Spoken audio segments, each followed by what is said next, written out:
Welcome back to Boilers and Beyond. I'm Jordan Jones, back here today as Purdue has won 4 games in a row after a 43-37 victory over Nebraska on Saturday night in Ross-Ade Stadium. Going to break down the game here today with some thoughts, some takeaways, and look a little bit at where Purdue is as they remain in a tie for the lead in the Big Ten West. Purdue got it done on Saturday. It wasn't the prettiest game. It was a little bit different than what Purdue had kind of used as its template in the last few games. A very different game than what Purdue has played a lot this year. So, Purdue got off to a good start in this game. It got up 10-0, and at that point, you almost wondered if Purdue could just bury them. If you could get a team with an interim head coach, with plenty of internal turmoil, if you could just get them to fold. And you do have to give some credit to Nebraska here. Interim coach situations are always different. And no two interim coach situations are the same. Purdue now preps for another one against Wisconsin, and it's a much different situation than what's going on at Nebraska right now. But you've seen it 2 weeks in a row now with Nebraska where they get down early, get down double digits early, and they claw back. They play hard. They're a pesky little group. They're not great. Their defense is abysmal, but they fought back hard and they gave Purdue all that Purdue could handle. Credit to Purdue, though. That's a game where they've found ways to lose. Purdue has seen leads evaporate. Purdue has had a chance to put the game away by extending drives and getting first downs and not done it. Purdue was finally able to do that, getting the ball back with over 5.5 minutes to go or so, 5:55 to go, and Purdue's able to end the game. That's impressive. 12-play, 53-yard drive. O'Connell has the scramble on 4th and 1 to extend it and put it away. That's impressive. And I think one of the most impressive parts of yesterday's game, was how different it was for Purdue. The last 2 weeks, the offense had really not been great. Now, Aiden O'Connell coming back from injury, didn't know how healthy he was for Minnesota, and weren't really sure how healthy he was against Maryland. He looked really good yesterday, with the exception of the interception on the first drive, which was just an ill-advised throw, to say the least. He was money. 65% completion, 391, 4 touchdowns, the interception. That's a really good day. Charlie Jones was excellent. He had over 130 yards receiving. TJ Sheffield had himself a nice day. Purdue's passing offense looked really good. And that's not even to add on that the story of the game was Devin Mockabee, if you ask me. You look at this guy who, at the start of the season, was your number 4 running back. Before that Indiana State game, it seemed like he was behind Kobe Lewis on the depth chart. And now Purdue is down Dylan Downing. King Doru came back, but only saw 8 carries. Mockabee carried the ball 30 times. Had 178 yards, a touchdown. When's the last time a Purdue player carried the ball 30 times in a game? It feels like it's been forever. I couldn't tell you the last time. That's remarkable. 178 yards.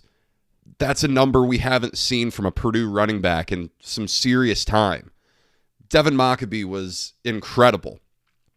And he set the tone right away. His first carry of the game, he picks up a first down, lowers his shoulder, and fights for another yard or two.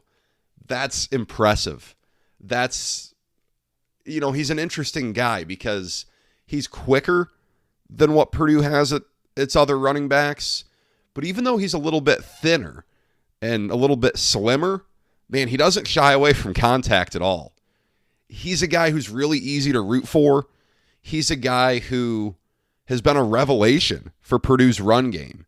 And he's a guy that, is a redshirt freshman, you look at as someone who you project to be a contributor for a long time. Incredible performance for him. And don't look past what he's done in the pass game as well.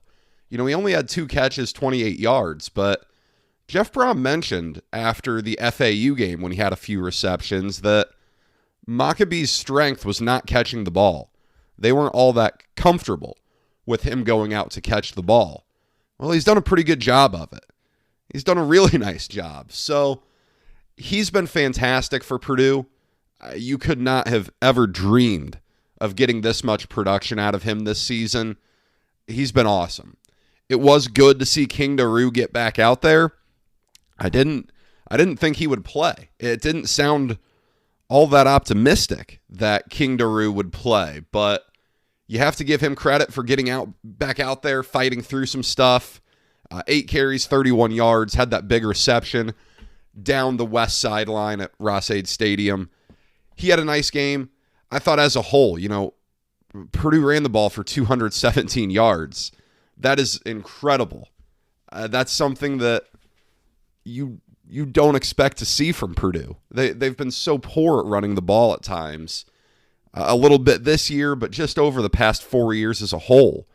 That to see them get to 217, and I know Nebraska's defense isn't that good. I mean, it's clear as day. You watch them, and they're undisciplined. They aren't tough. They're not a very good defense. But you can only play who's on the other side. And Purdue did what they needed to do. That's a whole lot of offense for Purdue in this game, where 608 yards of total offense. That's a lot of yardage. That's a really big game. Really good stuff there. I thought it was interesting as well. We've always talked about how the receivers have shaken out this year. I do think you're seeing TJ Sheffield as that number 2 guy. But man, Andrew Sawinski is getting out there, have 4 catches. I did not have that on my radar at the start of the season.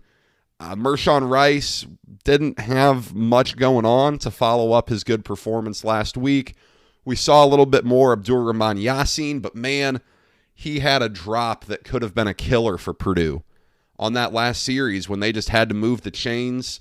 I think it was a 2nd and 11 play where O'Connell hits Yassin in the hands on a slant. And it wouldn't have been a first down probably, but it would have made that a much more manageable situation than 3rd and 11. Although Purdue ended up getting the first down, that was a big drop from Yassin. So tough getting back into the rhythm maybe. Tyrone Tracy had a drop as well. I guess I'm not seeing it attributed as a drop in the stats here, but he certainly had one that should have been caught. All in all, for Purdue's offense, 43 points, 600 yards of offense. You take away that first interception that should have at least been a field goal, and man, that's a heck of a performance from your offense. A fantastic day for them when, for the most part, they'd struggled to have fantastic days for the bulk of this season. It was interesting a little bit. We've talked so much on this podcast throughout the season about Mitchell Finneran. And man, it's becoming clearer and clearer what we've said all along, that inside of 40 yards, he's very reliable. Outside of 40, you're seeing why Purdue didn't send him outside of 40 much last year at all. He only attempted 1 kick outside of 40 yards. On the season now, he's not been great from outside 40 yards, and he's not in a situation where he's, getting sent out there from 50 or anything. He's in pretty manageable territory. He's 2 for 5 from outside 40 yards. He's perfect from inside 40. Tells you all you need to know. He did miss another extra point that wasn't ideal, but, as far as the game goes, it is interesting to see how Purdue manages things when they get in those situations where you have to make a decision. And right now you're seeing that it's a pretty big gamble to send him out there from 40 plus. Something to monitor moving forward. But what made this game so interesting was that you look at how Purdue has won, and it's been its defense. The defense has been really good. And yesterday it just wasn't. Now, they did do a really good job on Anthony Grant, the Nebraska running back, who had put up some really big numbers on the season. 11 carries for 35 yards, a long of 9. Shut him down. That's a really nice job there. But man, did Nebraska torch Purdue through the air. Trey Palmer, their receiver, Trey Palmer, 7 catches for 237 and 2 touchdowns. He also had a 60-yard carry on an end around. I think Purdue might have missed Chris Jefferson on the back end a little bit more than I would have estimated, because Purdue plays a lot of single high, and they'll play some cover too, but man, their safeties just were not in position to help Jamari Brown on Trey Palmer at all. A number of big plays given up. That hurt. Purdue really got killed in the deep game quite a bit. Martin had a big deep ball catch. One to Vokalek as well. I mean, Purdue got beat deep a lot in this game. And, it's hard to say it's the biggest end of the world deal, because how many more quarterbacks is Purdue going to play that can kill you deep? Mertz, we'll see.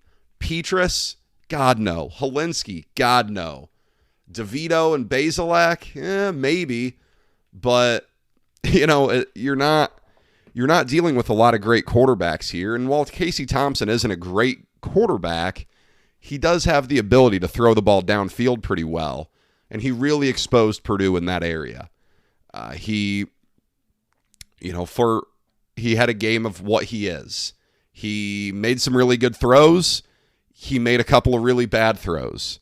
Both of his interceptions, not good throws at all. He had a pass that he had 2 guys open in the end zone and overthrew the second option. That should have been a touchdown instead of a field goal. And Purdue was able to force Nebraska to settle for a couple of field goals when they very really could have scored a touchdown. You'll take it. That could have been the difference in this game. Now, Purdue was moving the ball however it wanted on offense. I don't think Purdue was going to lose this game, but man, they messed around a little bit too much. I thought the defense did a nice job of getting to the passer. Purdue got to Casey Thompson 4 times for sacks. That was really nice. They got Jalen Graham had a forced fumble on a strip sack that was really nice. 2 interceptions. Nice play by Clyde Washington. Dropped back and read Casey Thompson's eyes and picked one off over the middle. Reese Taylor got one as well on an underthrown ball. So you got to be opportunistic. And if you can eliminate the big plays a little bit, man, you're in a really good spot. I don't think it was the end of the world of a game, but I think you do want to get Chris Jefferson back out there. I think you'd like to get O.C. Brothers out there. A couple of different situations, of course, with Jefferson dealing with some personal stuff based off what he has said on Twitter. O.C. Brothers battling some injury a little bit. You'd like to get as close to full strength as possible. Pushing 500 yards of offense for Nebraska, really not great. Granted, 300 of those were Trey Palmer. That's pretty nuts. Purdue won't see a receiver like him the rest of this season. I knew he was someone to keep an eye on. I didn't see that happening. I didn't see Purdue being that poor in coverage. Nebraska, per completion, and I know it's not a good stat, but per completion, they averaged 22 yards.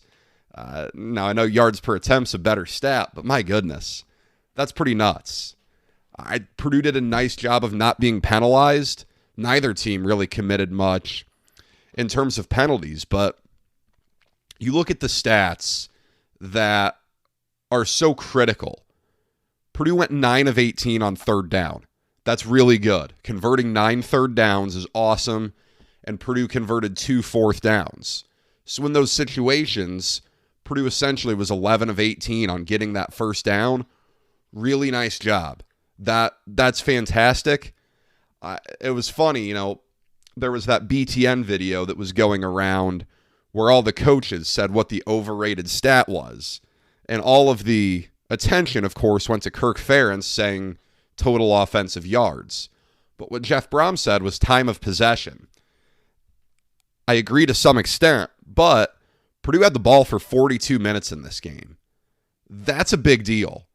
And of course, it helps when you're able to run the ball. That's why Purdue tends to struggle with time of possession, because they don't do a great job of running the ball and extending drives. But that's incredible. They did a really nice job on offense of just staying out there and wearing down that Nebraska defense. Purdue only punted the ball twice. You couldn't ask for much more from that offense. Just really, really good stuff. Defense, man, just as a whole, you really wish Purdue could have gotten in a position where they could have just buried them a little bit. They make these games difficult on themselves. I guess it is what it is, right? It's hard to complain. Purdue is now 5-2. They've won 4 games in a row. I just think back, and I tweeted it Friday morning. When fans were filing out of Ross-Ade Stadium after a 28-26 win over Florida Atlantic, you really didn't have much of a reason to feel great about this team. You didn't know about Aiden O'Connell's health. You'd been in 2 close games against decent teams and lost them both. And you looked at an October schedule with 2 road trips where you'd be an underdog and a home game. You figured Nebraska would be a win, and then a trip to Wisconsin, and you thought, man, 2-2 would be really good here. Now Purdue's 3-0 and getting ready to head up to Wisconsin. Raise your hand if you had Purdue and Illinois tied atop the Big Ten West after 7 weeks. I don't think many people did, and that's where we're at right now. Wisconsin picked up a really significant loss to Michigan State. I didn't see that coming at all. Michigan State's really struggled. It doesn't completely eliminate Wisconsin from the West race, but it knocks them down quite a bit. I think you're really, at this point, Purdue and Illinois are the 2 teams that look the most likely in the Big Ten West. Now, Purdue has a long ways to go still. They have a critical matchup on Saturday. Of course, we'll preview that later in the week, but they haven't beaten Wisconsin in the last 15 tries. To win the Big Ten West, they probably need to go to Madison and get a win on Saturday. I think you should feel good about where Purdue is, though.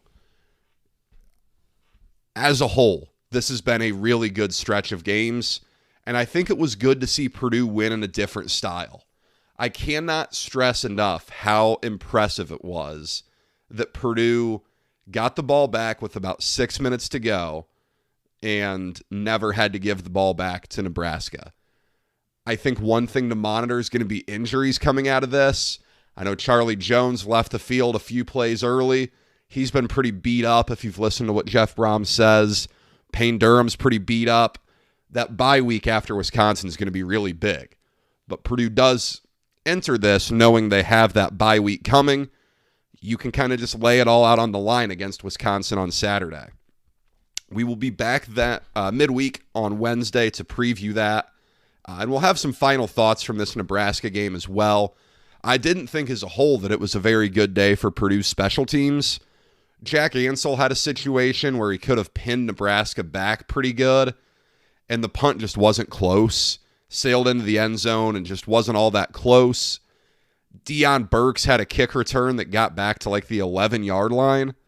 That's not good. Just take it to the 25. Yeah, I mean, 2 kick returns for a total of 18 yards. Not ideal. Charlie Jones did have a nice punt return, though. Nebraska had a couple of field kickoff returns that got some decent yardage, so not a great day there, but it was a great day as a whole. A beautiful fall afternoon in West Lafayette. A great crowd at Ross-Ade Stadium, although the students certainly did leave pretty early. Not a ton of students there by the end, but hard to complain. When you're 5-2, you're tied for the lead in the Big Ten West, and there is a critical game on Saturday in a place where Purdue hasn't won since 2003. Tweet over your questions to me at Boilers Beyond on Twitter. We will do some Q&A in the second half of that episode. So send over anything you'd like. We will get it answered on the show. And anything you want to know about the Badgers, it's going to be a big one, folks. This is a massive game for Purdue. This is a big game for the program. We will have a big episode to preview it all for you. But that's all I have for today, putting a wrap on Purdue's win over Nebraska. Thank you for spending your time with me. Give the show a follow on Twitter at Boilers Beyond. Subscribe wherever you get your podcasts. Tweet me over anything you want answered, and we will get it done. Looking forward to this midweek episode. Until then, take care.